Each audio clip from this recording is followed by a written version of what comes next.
Hello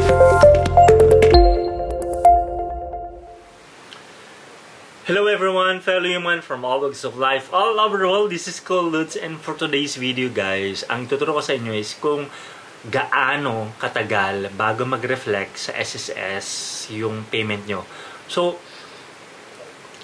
I am an OFW for those who do not know me. So, this time, nanumbalik ako. I mean, nagbabayad ako sa SSS before, then suddenly nag-stop siya kasi parang nakalimutan ko, naging busy ako. Then now, I have tried na mag-pay ng SSS online using GCash.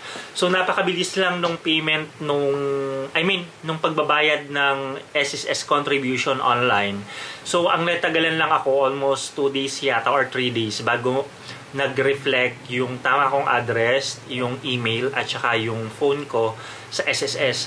So, initially, nag-generate ako ng PRN. Then, after ko siya ma-generate, unfortunately, hindi ako makapagbayad ng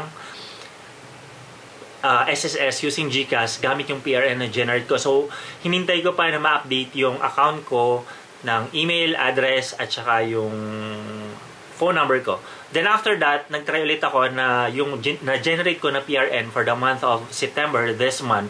Generate ko siya, then in-enter ko ulit sa GCash. And I thought like some other government entities, yung pagbabayad online is hindi ka agad-agad siya nag-reflect. So good thing guys, after magbayad ko ng contribution online using GCash, yun, automatically reflected ka agad. Ito siya. Yan. Tingnan nyo na lang dito sa screen, makikita nyo, nag-reflect agad yung payment ko. That's all for today guys. Hopefully nakatulong, and sana subscribe na kayo sa channel na to para sa mga updates and other information na gusto kong i-share. And hopefully, balik-balikan nyo yung video, at the same time, i-share nyo with other people na nangailangan ng tulong or they need an informative vlog. This is Cool Dudes. Thank you very much for watching. Always remember, God loves you and it's cool to be wise. Bye for now, and see you in my next video. Bye-bye!